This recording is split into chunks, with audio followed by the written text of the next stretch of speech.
Um espectro ronda a Europa. O espectro do comunismo.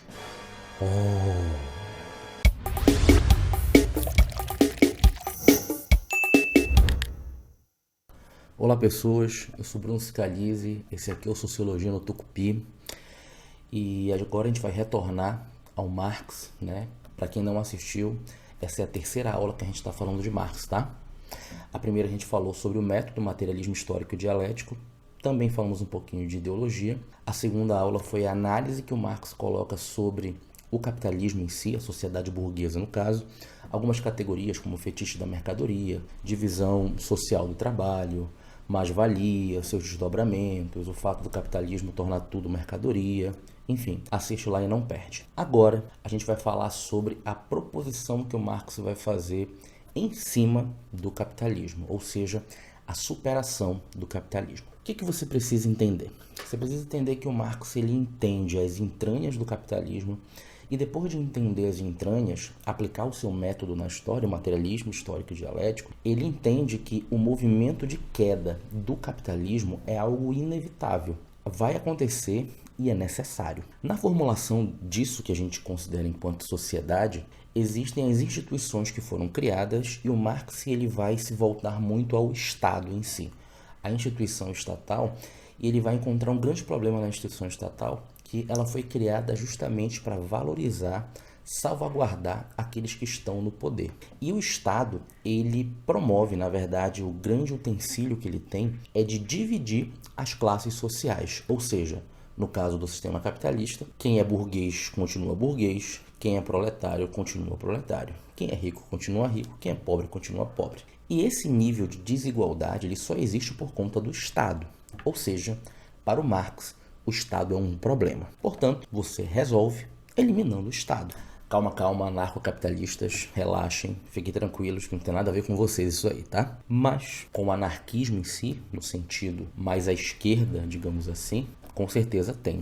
Na verdade, o Marx teve um diálogo muito intenso com os anarquistas da época dele. Você tem, por exemplo, aí o fato de um conflito intelectual que ele vai ter com Proudhon, né? O Proudhon escreve um livro chamado A Filosofia da Miséria e o Marx, um ano depois, responde com a miséria da filosofia. Inclusive, recomendo muito que vocês assistam o filme O Jovem Marx. Ele tem completo aqui no YouTube mesmo e na língua originária, né? Fala inclusive desse conflito que ele teve intelectual, às vezes bem intenso, quase no sentido físico com os anarquistas daquele momento, tá? Mas voltando. Nesse sentido, o Marx ele pretende, né, fazer com que a igualdade ela seja um bem supremo diante da sociedade através da eliminação desse Estado.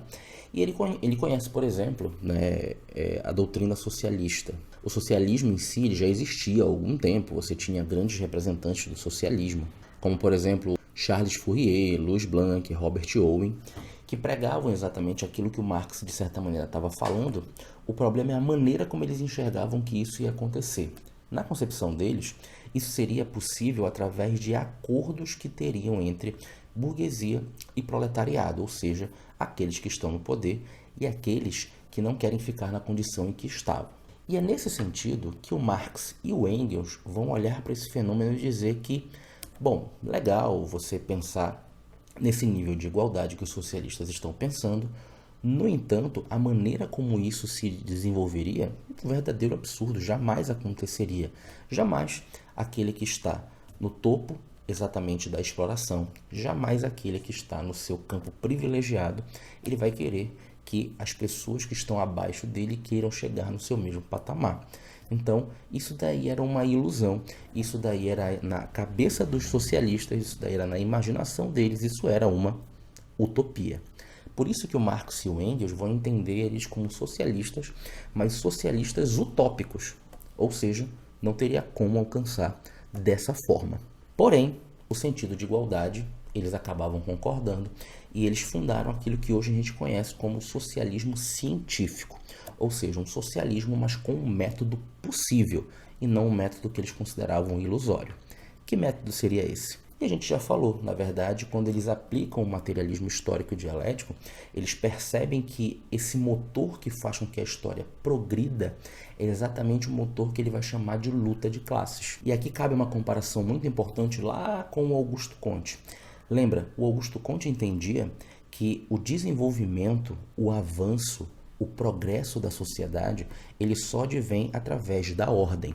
E o Marx vai entender que não, muito pelo contrário. O avanço da sociedade não vem da ordem, vem exatamente da desordem. Não entende desordem como bagunça, mas a desordem como as rupturas revolucionárias feitas pelas classes revolucionárias, ou seja, aquelas classes que querem mudar a sua condição. No caso do atual sistema, que é o capitalista, onde a gente divide entre burguesia e proletariado, a burguesia em si ela já foi uma classe revolucionária.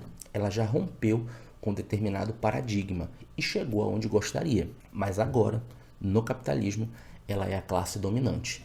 E justamente por um movimento dialético, você fez surgir uma outra classe por conta da contradição dentro do capitalismo, que é exatamente o proletariado, e agora é a classe revolucionária. É a classe que quer mudar a sua condição. É a classe que vai romper na concepção do Marx, que vai romper com esse paradigma, que vai conseguir avançar e sobrepujar o capitalismo. Ou seja, é através da revolução que você conseguiria chegar a esse patamar, através da revolução que você conseguiria avançar diante do capitalismo. Para isso, seria fundamental que o proletariado se unisse de todas as formas. Inclusive, ele termina este livro falando exatamente sobre isso, uma frasezinha dele famosa: proletários de todos os cantos, univos. Essa união serviria justamente para conseguir derrubar a burguesia de maneira forçosa, ou seja, retirar a burguesia do poder e implementar o que ele chama de ditadura do proletariado. Ditadura em si tem alguns significados quando ele falou. O significado que ele estava usando era de suspensão das leis. Afinal, não faz o menor sentido você tomar o poder de uma pessoa e obedecer às leis que aquela pessoa fez para ela. Não faz muito sentido. Portanto, você suspende as leis. E aí estaria o momento que ele vai chamar de socialismo.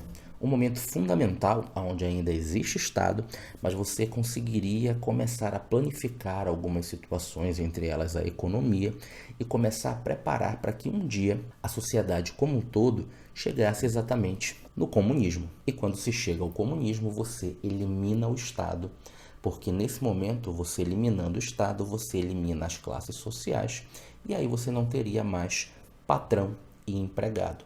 Você não teria mais pessoas que são donas dos meios de produção e explorariam outras pessoas nesse sentido. Bruno, como iria funcionar essa sociedade? Não faço a menor ideia. E o Marx não descreveu isso, porque o Marx ele analisa e trabalha com aquilo que é concreto. E o que era concreto naquele momento era o capitalismo, né? Então ele não chegou.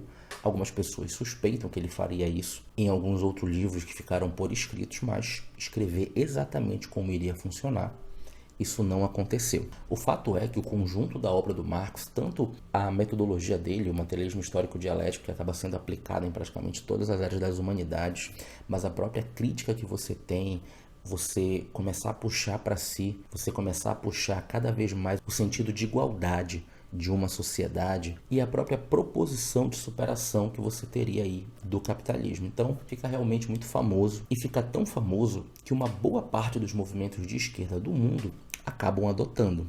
Algumas pessoas fazem uma separação entre um marxiano e um marxista, né?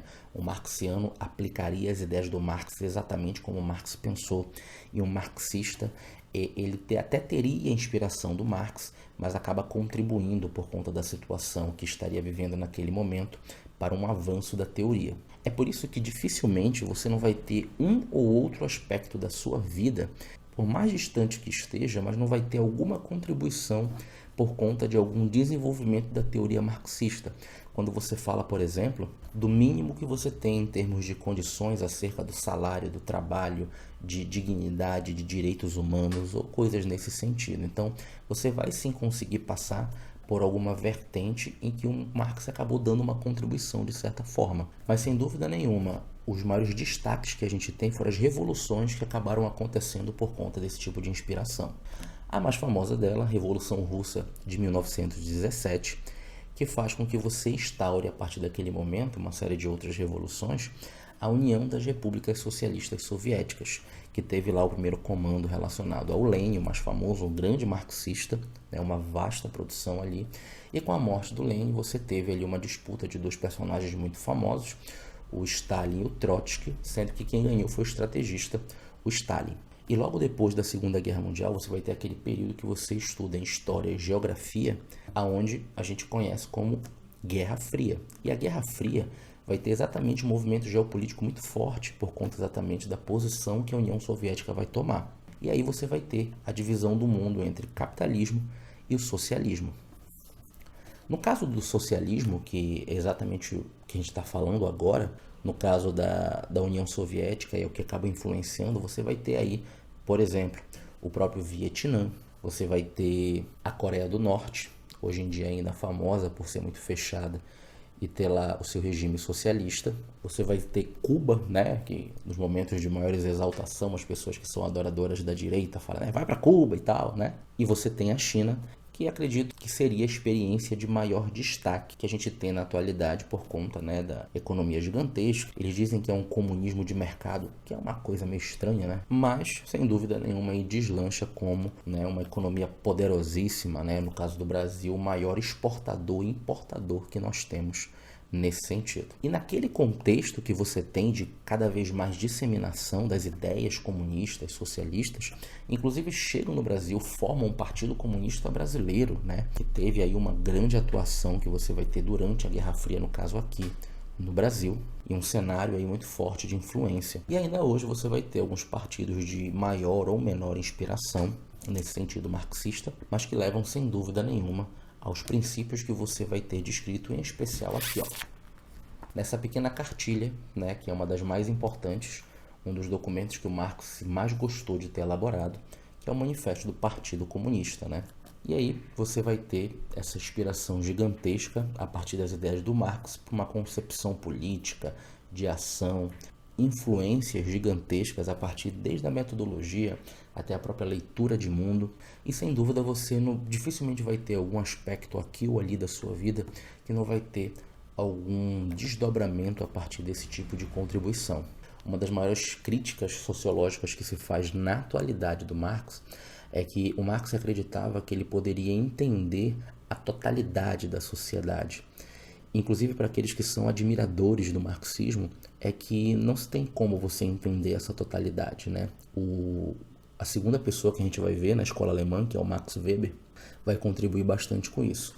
Mas por mais que você tenha críticas, você não pode desconsiderar que você não entende a sociedade atual. Você não entende a sociedade atual sem ler Karl Marx. Beleza, pessoas? Ficamos em Karl Marx por aqui.